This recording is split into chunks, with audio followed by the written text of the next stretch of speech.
You're listening to the Pigskin Cafe, a podcast covering the wild world of college football. On tap for today are hot takes, controversy, and analysis on your favorite team. Here's your host, Hampton Sipper, in 3, 2,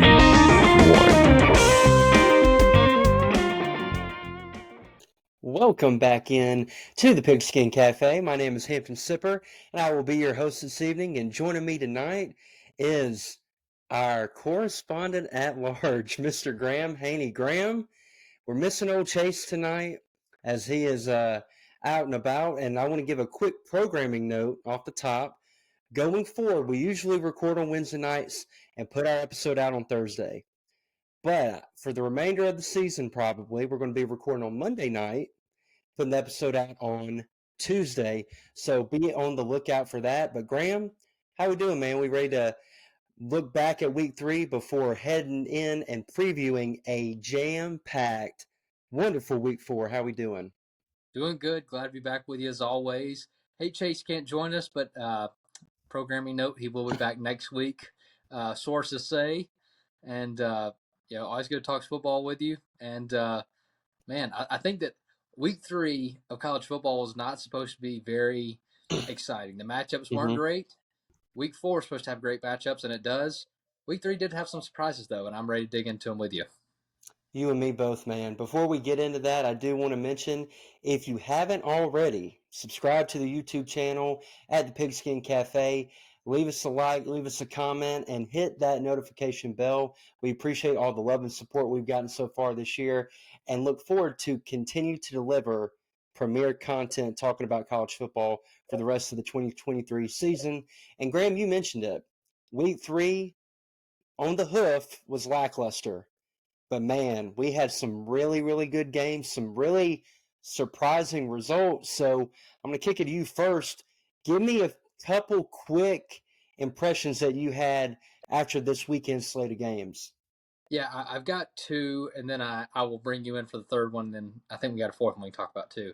Mm-hmm. The first one I have is my sleeper team out of the SEC East, the Mizzou Tigers. I mean, what a game. Hampton, me and you were going back and forth talking about this one throughout the whole game. It was close the whole way through. I mean, Missouri playing at home, that was the first sellout in like 6 or 12 years or something. It was the first sellout in a long time for Missouri, which is somewhat surprising, but a great matchup between a top 15 program in Kansas State going to Columbia to play a hot Missouri team. And, I mean, it came down to a field goal, and Harrison Mevis broke the SEC record for the longest field goal in a game. And went 61-yard field goal to send Mizzou on the over the top and win 30-27. I mean, you look at it, Brady Cook was very good, had over 350 yards, 2 TDs, no interceptions. I mean, that was the story of the game. Luther Burden, a guy that I wish I would talk about in the preseason show of guys to look for. Luther Burden, I meant to talk about him. I didn't, but he's showing up and showing out. He is their go-to playmaker. Yeah, he's their go-to playmaker. And Missouri's defense was big in key moments. A back-and-forth game. It was a really fun one to watch. I hate that it was on SEC Network because I don't really feel like it received the love that it should have. That was a ESPN, ABC type of game for a 12 o'clock kickoff. And I think that the experts and the TV people probably didn't take into account as big of a rivalry this would be with state-to-state border matchup. Another one that I have is LSU going to Starkville and beating the tar out of Mississippi State. I mean, we talked about it. I think the spread was like 7 points. LSU was favored to begin the game, and LSU and Jaden Daniels they had something to prove, and Mississippi State was not ready for the solid they were meeting in front of them. I mean, just insane. Ended up being a 41-14 score. Mississippi State scored a touchdown going into half, and then scored a touchdown in the fourth quarter. So I mean, it was brutal. LSU really looked good. Jaden Daniels, he's a dude. Best game I've ever seen him play. He's a dude. you don't really know the talent that he has around him week to week. But was it Malik Neighbors? Yep. Yeah, Neighbors had 238 yards, I think. yeah, almost 240. I mean, had a phenomenal game. Was just really obliterating Mississippi State's defense, and I think that what was going into the game was the conversation of Xavier Marks for Mississippi State and Mississippi State's just willingness and ability to run the football the first two games of the year, and supposedly LSU's weakness to stop the run. And we were wrong. I think that the experts are wrong. I think that, yes, LSU had a bad first 2 weeks of stopping the run. Statistically, they showed up, and and I think a big part of that was them getting ahead so much early that really put the pressure on Mississippi State to have to air it out. And Will Rogers just didn't have the game that he usually does. I think with last year, previous years, he was lighting up the stat sheet with so many passing yards, so many passing touchdowns, but he ended up having just a little over 100 yards. So nothing really phenomenal there. Didn't turn the ball over, but when you can't move the chains, you're gonna have a tough time beating almost any team. And LSU, this was the best LSU's looked all year by far. I think you have to. They played Grambling or Southern week 2. I think it might have been Grambling. They played Grambling week 2, and obviously that's a cupcake game, and so LSU looked good then. But this was a good rebound for Mississippi State coming off a tough loss, really kind of a beat down to Florida State, and then really responding on the road on a noon kickoff, because usually Mississippi State at noon is a tough one to play at because it is so early and so loud because of the cowbell. But LSU answered the call. They played great. I mean, you got to give them credit. Credit where credit's due. And then the last one I'll throw back to you is the upset in Gainesville. I mean, Florida really looked better than Tennessee the whole night. I think that Tennessee and Joe Milton struggled on offense. Big time. They really did. I think that a decent amount of that is on Joe Milton, but just the offensive scheme to me and altogether just wasn't what it was last year in the sense of spread them out, see what they're running, execute plays based off of that. I think that the scheme's part of it. But we talked about it earlier in the year. Tennessee lost so much. Receivers, defense, offense, they lost so much, and I don't think people really put that into account as to what Tennessee's season was going to be like. And it really did show, because who's their playmaker on offense? Who's their go-to? Who's their go-getter? Brew McCoy, running maybe. Backs. Yeah, running backs. But outside, maybe Brew McCoy, but that's still kind of iffy. It's not Xavier Tillman or Jalen Hyatt that can torch safeties and corners with their speed, with their good route running, and Hendon Hooker being able to be very accurate, especially in that 20 to 30 yard range. Yep. Joe Milton has a cannon of an arm, as we talked about it. Not the most accurate quarterback, and he's a guy that really lights up the film. But in game time situations, his arm is just not special. It doesn't matter if you can throw it 130 miles an hour. If you can't throw a strike, it doesn't matter. So you got to bring that in consideration. Florida also played really well. Nothing it wasn't a beautiful game by Florida, but they were steady on defense, just really stopping Tennessee, forcing Tennessee to have long drives, get turnovers, and the offense to execute and score points when they needed to. But Florida just started out so hot. They scored, it was 26-7 at halftime. Yeah, 26-7 at halftime. They scored 3 points in the second half only. Yeah, they really started out really hot.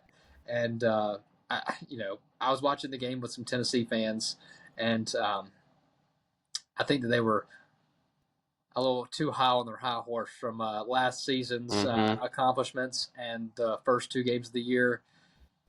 But, man, Florida had a brutal week 1 against Utah, but I was just glad they responded at home in the swamp. And I think the best part of the game and the storyline of the game is the last play of the offensive lineman and the defender from Tennessee squared up. I think Uh, I think that's something that you see in college football that is like that guy is not very smart for doing that, but you understand the heart of it. And I think that like people are like people are so like you know I think the guys got suspended for that for like squaring up, but it's like yeah, we got embarrassed. Like we're gonna have to Mm-hmm. fight and claw our way out of here. And so to me, I was actually like from a Tennessee fan perspective, I was pretty excited to see that just for the simple fact of we at least we know got people that are going to fight, and I think that's a good response for um, this upcoming week. Mm-hmm. Now, I agree with all those points, Graham. I'm going to go boom, boom, boom, and then we'll kind of go into week 4. But with Missouri, huge win for that program. Yep. Huge win for Coach Drink. Brady Cook, like you said, was really, really effective in that game. Would have probably been even better if he had not gotten dinged in the Yep. first half. And now he's in doubt for their game against Memphis on Saturday. So that is something to watch going forward. But what a win by them against a top 25 team at home, stormed the field. Harrison Mevis, who, I mean, launched that bad boy. I guess he might have asked for Coach Drink to make one of the oddest coaching decisions of getting that delay a game by Mm-hmm. just poor mismanagement of the clock, Yeah. backing him up 5 more yards, and he said, no problem. Hit it right through the uprights. Anthony, I've got a nickname that we should start calling Harrison Mavis, and I haven't heard it, but I just thought of it. What about Thicker the Kicker? Thicker the Kicker? I've heard Thicker. That's what RG3 called him last year. Was Mick Thicker the Make Thicker the Kicker. Mick Thicker the kicker? Yeah, hey, that guy's a tank for a kicker. I will give him that. I will give him that. But huge win for Mizzou. Now you play Memphis and then you enter SEC play. You can enter SEC play 4-0. Graham, you might be looked in your crystal ball preseason. You might have been on to something, man. I'm very impressed with the job that he's doing in Columbia, Missouri. We're going to move on real quick. The second game that you talked about was, and I lost it. What was the second LSU, game? LSU, no, Yeah, it was. Yep, LSU, LSU, Mississippi State. Mississippi State. Yeah, yeah, The only note I had on that, couple notes real quick. I picked Mississippi State to win because, like you, that game was always close. yeah, They were playing 11 o'clock kick, but Mississippi State looked very poorly coached. And yeah, they looked outgunned and out-athleted, and which you should expect LSU recruits at a higher level than Mississippi State. But Malik Neighbors kept burning you one-on-one in single coverage, and you never put a safety over the top to try to take him away. yeah, I mean, basically him and Jaden Daniels were playing 7-on-7 football out there. Just yeah, poor execution. And then I know, rest in peace, the Pirate, Mike Leach, you move away from the air raid and go to more of a run-first style offense and took away really the only schematic advantage you had because you're not going to have the athletes. So having that type of system that is different from any other that teams have to play throughout the year kind of leaves you at a major disadvantage where you may have accounted for that talent disparity with that scheme. And Will mhm, Rogers just doesn't look comfortable in this new scheme. I mean, yeah, I've always said Will Rogers is a very good college quarterback. He looked terrible yeah, Saturday, and I think a lot of that had to do with him not being comfortable. They couldn't run the ball. Like you said, their offense line got manhandled. So overall, very poor by Mississippi State. I don't think they're a very good team this year. LSU did what you're supposed to do to a bad team and blow them out. They've got a big test against Arkansas, who's coming off a loss of their own against BYU. That's always a fun game, always a close game. Going to be interested to see how that plays out. And then Florida, Tennessee, before we move in to our final little takeaway and then segue into our preview, I cannot believe the dramatic turn and shift in play that Florida had mhm, from week 1 to now. And that's a credit to coaching and credit to Billy Napier and that staff. You talked about their defense. Defense played really, really well all night. Austin Armstrong was a good hire for them. I think he's finally putting his mark on that defense. They play fast, they play physical. And Tennessee, like we talked about in our preview show, they're not the same team as last year. Joe Milton is not Hendon Hooker. Hendon Hooker operated that offense at such an efficiency last year that made them so difficult to defend because not only could he throw the deep balls very accurately, he hit the intermediate stuff too, the gimmies, the throws that keep you efficient. And with an offense like Tennessee, Joe Milton is so sporadic. He'll throw one good throw, he'll hit one home run and then strike out the next 5 or 6 times. Mm-hmm. Very feast or famine offense. And when you're running that hurry up tempo, that puts added stress on your defense if you're continually going 3 and out or it's just converting for one first down. And that's going to be a problem that persists all year because Joe Milton is in his 5th or 6th year in college football, and he's been the same guy all throughout. And I felt like their fan base and analysts across the country never really considered that. They were like, oh, he can throw the ball deep and he's got the most talent. Well, winning a beauty contest as a quarterback doesn't make you the best quarterback in the country and the best suited for that offense. So I'm with you. I think Tennessee, they weren't efficient against Austin Peay either. And that's going to be a problem that lingers for them throughout the year. I thought, I'm not calling Josh Heupel this, but what he did in the game was a clown move. The game's over and you're calling a timeout, and then Graham Mertz does what any wise person does. He tried to waste a little more time, and then he gets a cheap shot. Then you had the suspension, and then he said, oh, we're just trying to teach our kids to compete. Stop that. Stop that. That is not what you're trying to do. You were upset because you're getting your butt beat, and you wanted to make a little statement. And to me, that was a clown move. Shouldn't have done it, and it resulted in 3 Florida players get suspended and one of your own. So congratulations on that. And then final note, I've been saying it, and I even made sure to say, even though I was not impressed with the coaching job that Florida did in week 1 against Utah, I've been telling people, be patient with Billy Napier. Be patient with him and the job that his staff is going to do because they're recruiting really well now. And I believe in his ability to build a program. We saw what he did at Louisiana, and we saw glimpses of it last year. And you saw another glimpse of it on Saturday night. They made a lot of wholesale adjustments. Offensive line looked night and day compared to week 1. They started involving Eugene Wilson more. They ran the ball more. Had even utilized Montrell Johnson and Trevor Etienne in the passing game, which was something I thought that they were lacking in that first week. Mm-hmm. And even, I said it after the first week show. There was a lot wrong against Utah, but Graham Mertz played a pretty good game. He wasn't fantastic, but he played a pretty good game. Played very well against Tennessee, especially in the first half before he got hurt. Yeah. So, good building block for Florida.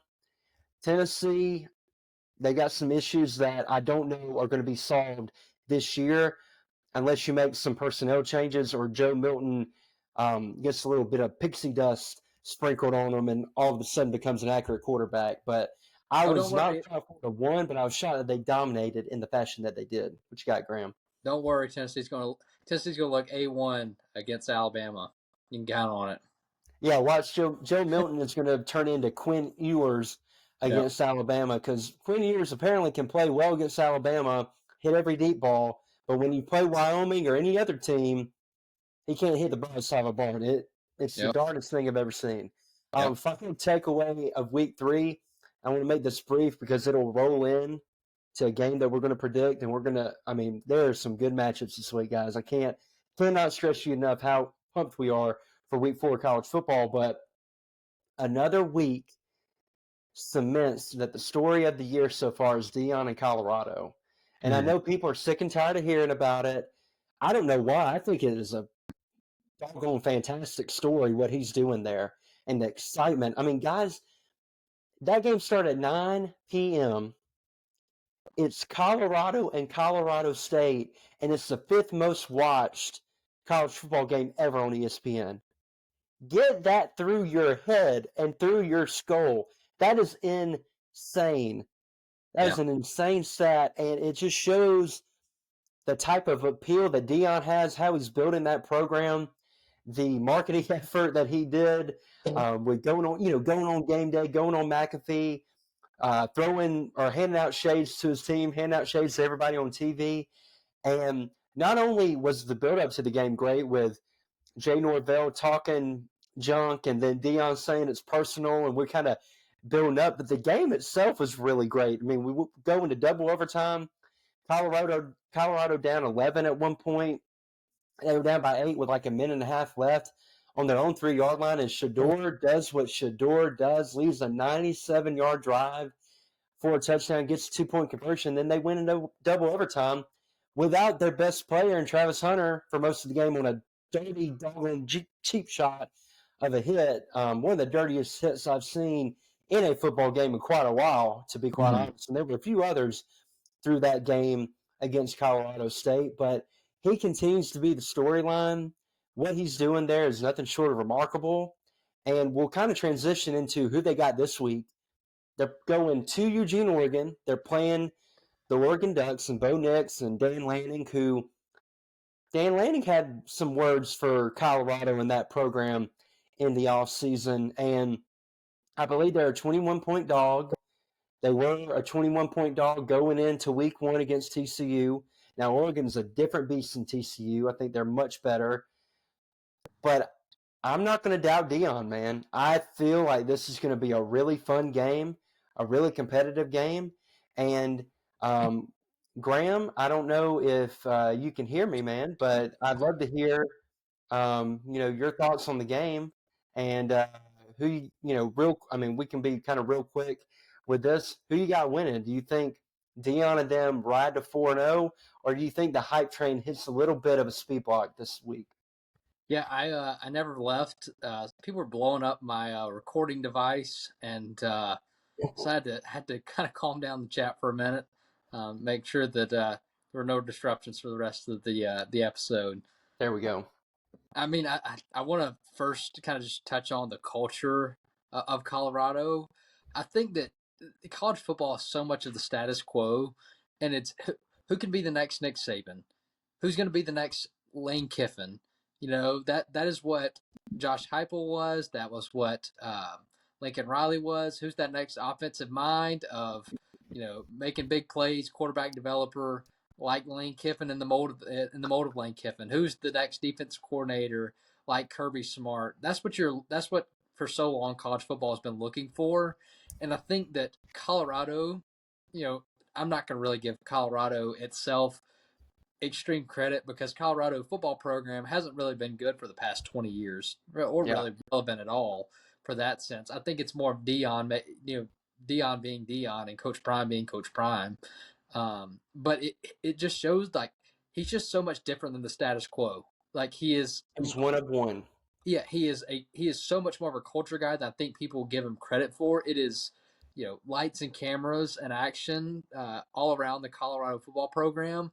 But behind those doors in the locker room, it's a culture thing. He is really just getting down to the heart of the players in the sense of when Jay Norvell, the coach of Colorado State, talked about whenever his mama taught him to take off his hat and his sunglasses whenever he shakes his hands with a man. And what was Coach Prime's reaction to that? It's personal. It's personal. People don't get to talk about my mama. People don't get to talk about your mama. And like that seems so minuscule, but I feel like the heart of that is so much deeper in the fact of like people don't get to just say that and not come back it up. Like we have to go out there and defend our honor and our mama's honor and all that they've done for us over the years. And so a big culture guy, and I think that's why a lot of people are not super excited about him. It's just because he's so much different. And if college football is anything, is that the formula is never the same. The formula to win at Colorado is not going to be the same formula to win at Florida or Alabama or Texas or USC. The formula's got to be different. I think for Colorado, they struck gold, and Coach Prime is really just bringing, lots of attention and great media attention to Colorado, and they're winning. I mean, I think that's what it's down to. You mentioned the injury to Travis Hunter. I think the matchup with Colorado and Oregon this week would be so much more exciting if Travis Hunter was going to be fully healthy. I think that would be obviously that would have been the game to watch for the weekend. But without Travis Hunter, I think that Oregon just has a few too many weapons right now for Colorado to handle. Shador Sanders, really good quarterback. Colorado's defense has been getting turnovers at key moments. I think that Oregon just has too many weapons right now going. To Eugene and Autzen. I think it's at noon kickoff. It's not a 2:30. 2:30. It's not the midnight game like it was last week. So I think that Colorado's not going to be able to surprise Oregon. The spread right now, I've seen 19.5 in Oregon's favor. I've seen like 21 in Oregon's favor. Yeah. I don't know. I think it's probably a little bit closer than that. I don't think Oregon wins by 20, but I think it's probably a 10, 14-point game. I'll take Oregon. I think that in 2 years that might be a different question, but Oregon right now with Bo Nix, with Tez Johnson from Troy making plays together. Shout out. I think that Oregon just has a little bit too much. And at home, I think that Colorado's going to have the real first test on the road against a good team. I agree with you. I'll make it short and sweet.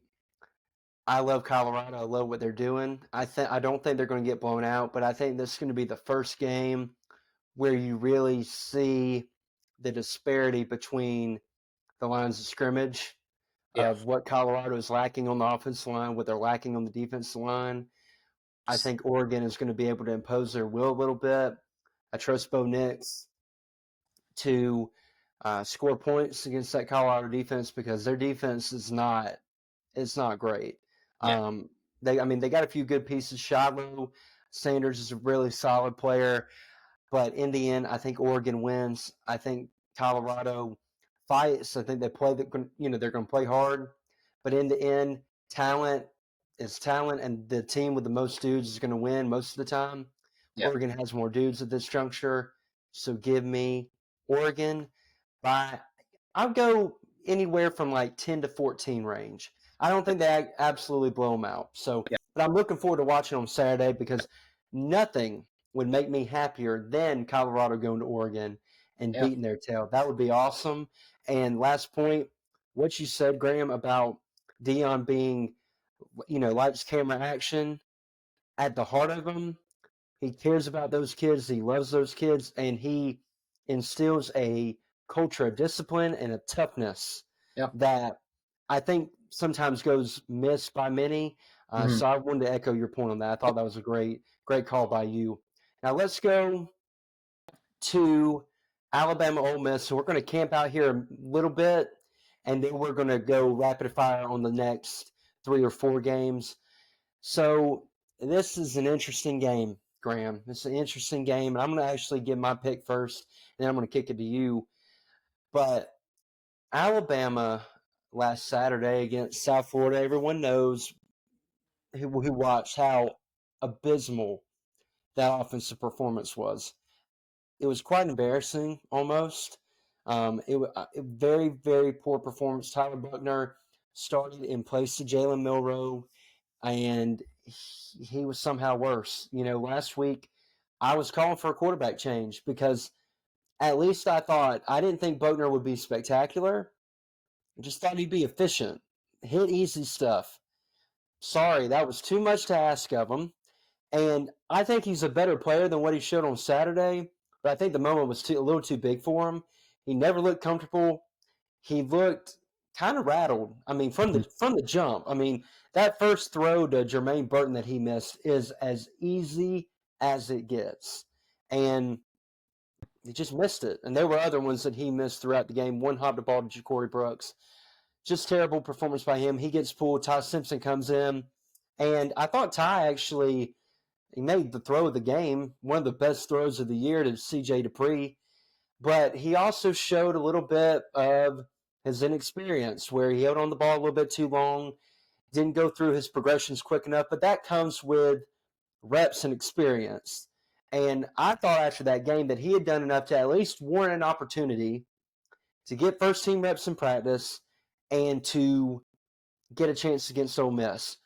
Not that I think he's going to be a superstar this year or anything like that.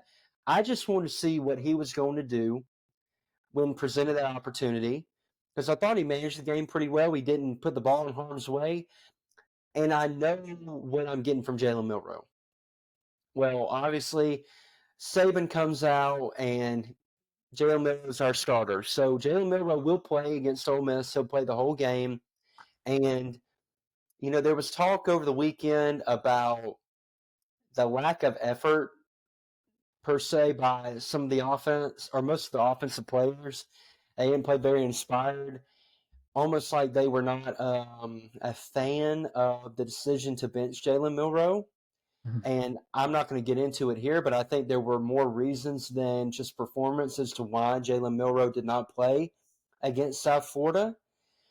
And, you've heard all this week about, players had this players only meeting and we held each other accountable and all this stuff. And I can't believe I'm saying this, Graham, but Alabama, the past 2 or 3 years, with all the talking about, we're ticked off, we're going to play hard, we're going to play the Bama standard, and all this talk, we sound like Georgia from 1981 to 2020, all bark and no bite.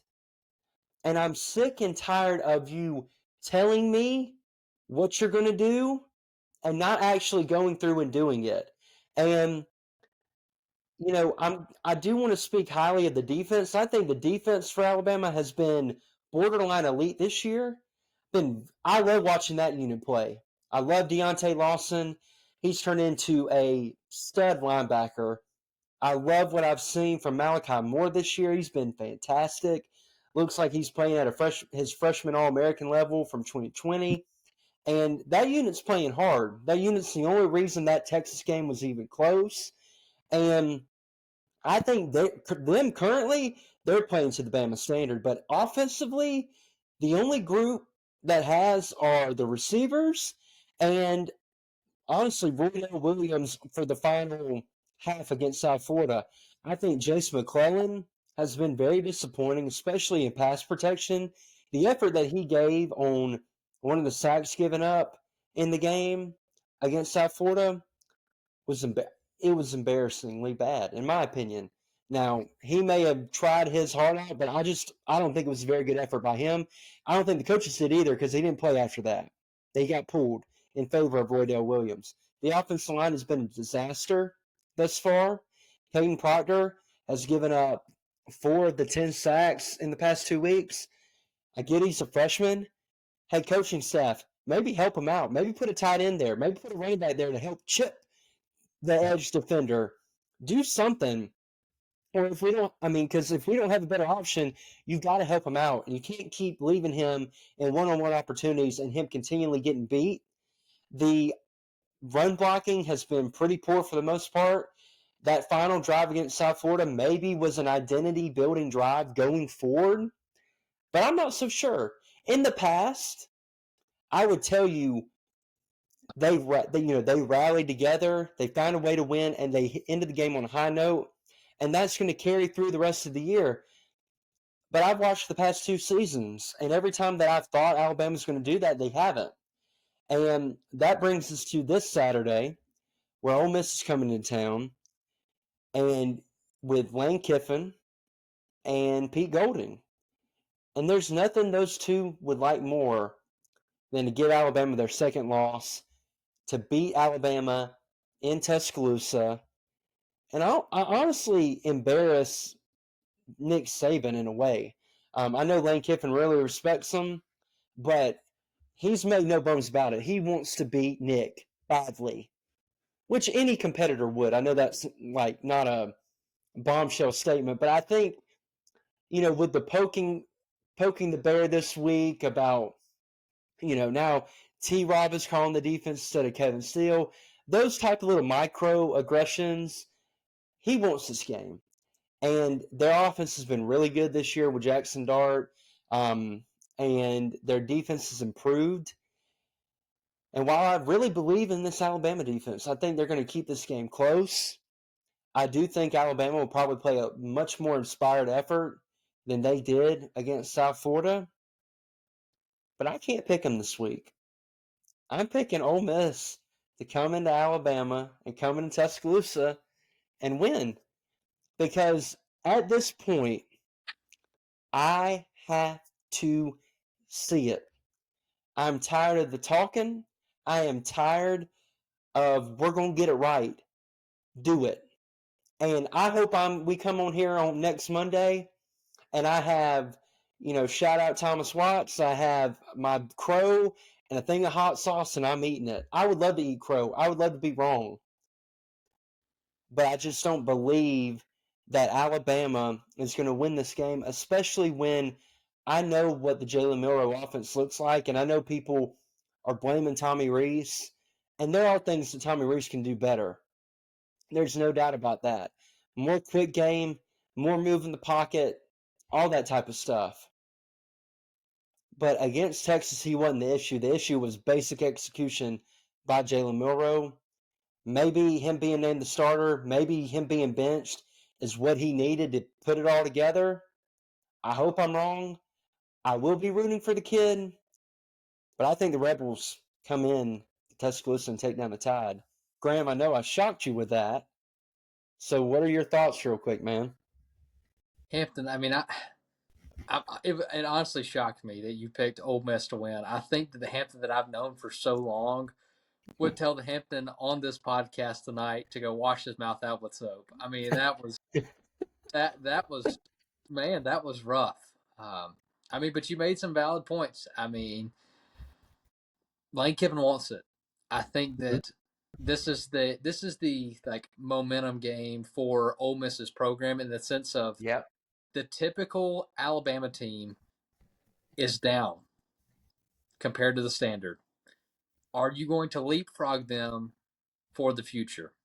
Are you going to show that Ole Miss is still on the upward trajectory and can take Alabama's place in the SEC West, or is it that Ole Miss will always be the stepbrother, the ugly stepsister of Alabama in the SEC West? Shout out Cinderella. Man, I think that to me this game for Ole Miss comes down to Quinshad Judkins. He's been banged up, dealing with some injuries. I think if he's back and ready to go this week, I think that's a big get for Ole Miss and their ability to move the football. After you talk about Alabama's defense, they're going to have, Ole Miss's offense is going to have to be two-dimensional in order to win. I think that's what you saw with Texas. They were two-dimensional. Quinn Ewers had a great game, but they were able to run the ball effectively enough to set up those deep shots down the field and draw some of those safeties and linebacker coverage in. I think on defense for Ole Miss, man, I think from the Alabama fan perspective, you just hope that Pete Golding hasn't changed. You think that the same Pete Golding that was at Alabama is the same Pete Golding that's going to be at Ole Miss. I'm trying to say LSU. With less talented players, yeah. Yeah, but just a guy that gives up big play after big play, and there's not much fire in him. I think from Alabama's perspective, I've talked about Ole Miss offense and defense. Alabama's perspective, where's the leadership? I think that is going to be the key to the game in the sense of Milroe comes out and is the starter for the first 2 weeks, plays fairly good against Middle Tennessee State, plays fairly awful against Texas. We have two guys come in against South Florida, and Bugner looks like he's playing with the wrong arm at quarterback. The dude, I'm not going to recant that statement because I believe it is true. I will give a little bit of leniency for the fact that it was storming and rain was very heavy. The ground could have been wet. I'm not saying not for that first quarter. I'm giving it a grain of rice of leniency in that department. Ty Simpson showed that he could make some big plays. Again, showed that he's inexperienced. Yep. But who was the leader on offense throughout that entire game, warm up in the game? It was still Milroe, which is very good in the sense that you have a guy that is policing the offensive linemen, the running backs, the receivers, the quarterback position, that he is it's going to run through me. or it's not going to run at all. From that aspect, I like Milroe. But it's concerning that you have to play South Florida. You barely scrape by. South Florida is not a good team. We're not going to sit here and say that they're going to be at the top of the American Conference, because that is not true. They in the past 4 years, 5 years, they've won 4 football games, 4 something like that. total. Yeah, not a single one of them against an FBS school. I take that back. I think one against an FBS school. I think they might have beat Temple. But you look at Alabama and Jalen Milroe and this players only meeting. It's concerning that Nick Saban and the staff is not able to juice up the guys like other programs are now. I saw a video and I sent it in our group about Kirby Smart going at halftime against South Carolina this past week. What did he do? One play at a time. We've got to win this one play at a time. There was buy-in, there was direction, and ultimately there was execution. He predicted that they would get 6 possessions and they would score on 4 of them. They ended up getting 7 possessions. They scored on 3 of them. They missed a field goal. So they had opportunity to score on 4 of them. He's right there. He said that South Carolina would come out and score once in the second half. They didn't. So the anticipation by Kirby Smart, very good. The ability to rally the troops at halftime, also very good. Where is Nick Saban doing that this season? I've got to see it. I need to see him more than just standing on the Gatorade cooler hollering out what needs to be done. I need some buy-in. I need some leadership. And I'm not saying that it's all Nick Saban's fault. I need it from Tommy Rees. I need it from Kevin Steele. I need it from Tavares Robinson, whatever the corner coach that Lane Kiffin says is calling plays. T-Rob. I need it from I still need it from Milroe. Like, I think at the end of the day, this game has to come down to leadership. And I'm going to go with what I know. And I know that Pete Golding is the most overpaid defensive coordinator in the country. And we are so grateful that Ole Miss took him off our hands. And I believe yes, we are. And I believe that Jalen Milroe, regardless of the reason that he did not play, because Hampton speculated there might be more reason than just simply he didn't perform well against Texas, that I think Jalen Milroe has at least a little bit of a comeback and has something to prove, has a chip on his shoulder, knowing that, hey, this is my team now. The guys behind me have showed that they're not the guy. If I'm not the guy, Alabama's season is over. So I'm going to go Alabama. I think let me look and see if I can find the spread for this one. 6, isn't it? 6.5, so almost 7 points. I'm going to take Alabama to cover. I think Alabama could win by 2 touchdowns. I think that Alabama has to start off hot. And I think Alabama could win this one. So, obviously, one of us will have to be right, one of us will have to be wrong. I think for everybody's sake, especially the 2 of us on this podcast, I hope that I'm right, because I do too. I hope you're right. But it is concerning. However, I think this isn't a statement game for Alabama. This is I'm trying to find the appropriate word. It's not a statement game. This is a man-up game. You are who you say you are. You know, I think this is that kind of game for Alabama. Not a statement game in the sense of you're going to look back and say, this is when we turn around. This is a game against Ole Miss where you should win. You have more talent than they do. You're playing at home. You've got to man up and show it. You know, you got to put it on the line and show that my 11 are going to be better than your 11. Doesn't matter if it's offense, defense, special teams, and I think that's what it comes down to.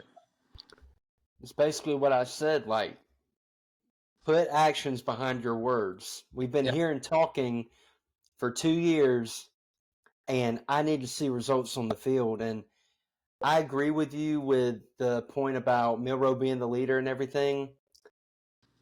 And I think not my issue, but like something happened for him not to play that game. Sure. Okay?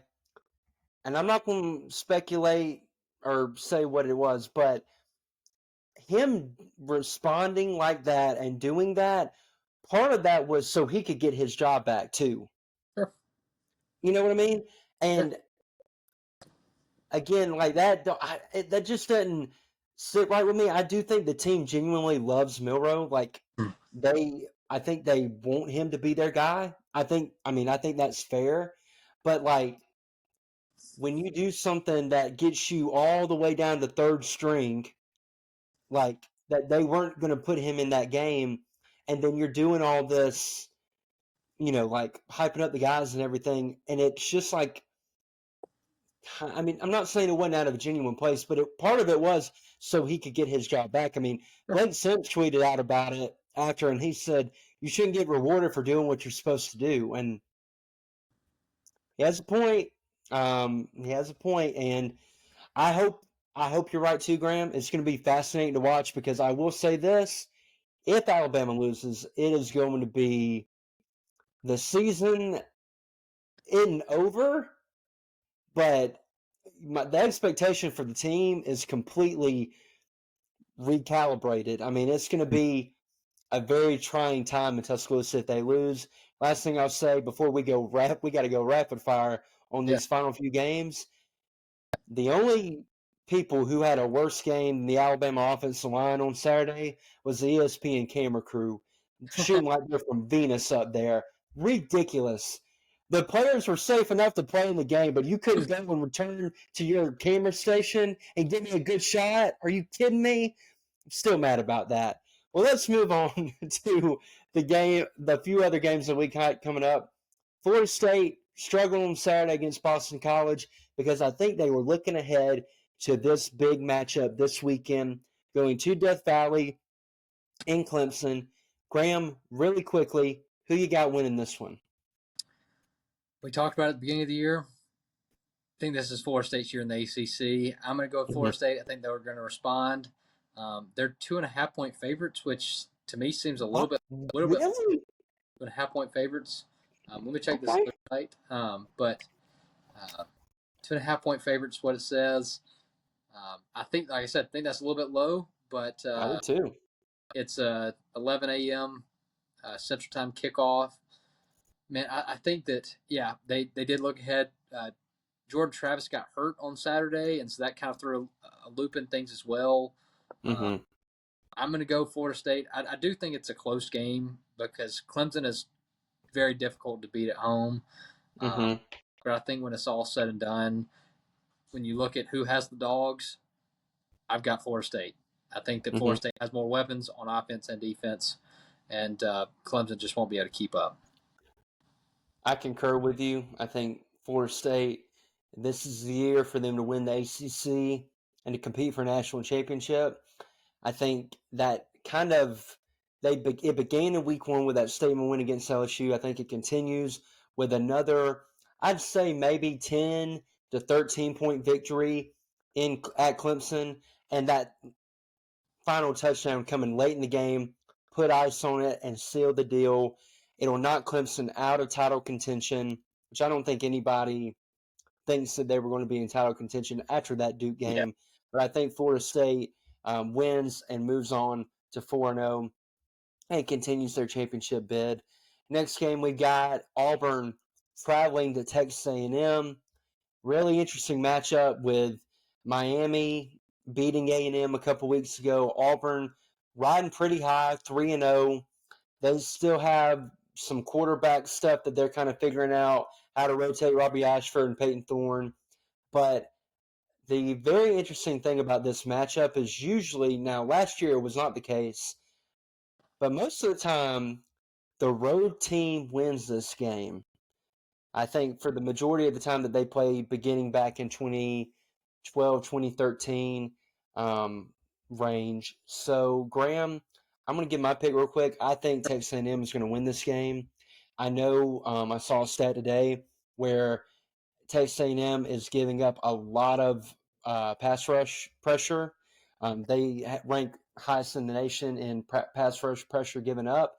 So I think Auburn can maybe exploit that.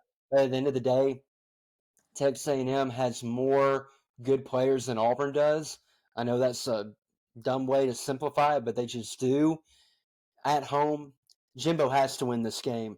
If Jimbo don't win that game, don't win this game, then some A&M boosters are going to start collecting a little bit of a hedge fund to pay that buyout at the end of the year, because that's where it's going to be heading if he loses this one. So give me A&M. Auburn fights. Auburn keeps it close, but A&M has too much talent. Graham, what do you think? I concur. I think A&M wins at home. Close game, though. Close game, though. All right, I like it. And then the marquee game of the weekend, game day, is heading to South Bend, Indiana. Notre Dame and Ohio State. They kicked off the season last year in Columbus, Ohio. And this year, week 4, both teams 3-0. Notre Dame's looked really impressive at this point. And I'll go ahead and reveal my pick. I revealed it last week. Graham, you said you thought they were a college football playoff contender, and I followed that up with they're beating Ohio State this week. I've seen nothing that changes my mind on that. Sam Hartman and Estime are two of the premier players in the country, and they're arguably the best quarterback running back duo in the country. I'm really high on them at home with that crowd. Give me the Fighting Irish to make really their first statement win of the year on Saturday, prime time. Cannot wait to watch this game unfold. Graham, do you see it going any differently than me? And I think that Ohio State started slow past 2 weeks. I mean, honestly, all 3 weeks they've started slow. They have, yeah. But in the second half, they've taken off. I think that Kyle McCord has been given a little bit. They've been kind of putting too much pressure on him to begin with. I think that the talent favors Ohio State. I think that what we've been hearing from Kyle McCord would lead me to pick Notre Dame to win. I think it's tough for me to go against Marvin Harrison and JTT, but I'm going to do it. There you go. Got to back up what I said last week. I think I've got to go Notre Dame at home. I think that Sam Hartman has been a great addition. Estime, good running back as well. I think that what's his name? I can't think of his name. The offensive line from Notre Dame we've talked about. He's like the number 1 projected tackle. Left tackle. Yeah, I think that's a good matchup against JTT and that ferocious Ohio State defensive line. Give me Notre Dame at home. I think it's a really close one. I think Ohio State's favored by 3. I'd probably take Notre Dame by 3-6. Just a 1-score last minute over the top. Mm-hmm. No, I agree. And I think the loser of this game is by no means out of the playoff contention. Everything will still be in front of them. But whoever wins is going to be in a really good position going forward and have a little bit more margin for error, per se, but also a confidence boost because whoever wins has beaten a really good team. So cannot wait for that matchup on Saturday and for the other matchups we talked about. It's going to be from 11 to about 10 or 11 o'clock that night. Going to be filled with good game after good game. And we can't wait to watch it and review it next week with you guys back here on the Pigskin Cafe. We thank everybody for listening. If you haven't had the chance already, go ahead over to Twitter, go over to Instagram, follow us at the Pigskin Cafe Podcast. We put up show clips all the time. You can kind of be notified anytime we put up an entire show on YouTube or Spotify. And we love hearing from you. We love interacting with you. So go follow us there. And like I mentioned at the beginning of the video, if you haven't already, hit that subscribe button, leave us a like, and let us know in the comments what you're looking for in week 4 or what your biggest takeaway was from week 3.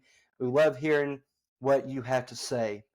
But like I also mentioned at the beginning, we will be back next Tuesday instead of next Thursday. A little bit of a programming change. But until then, chew on that.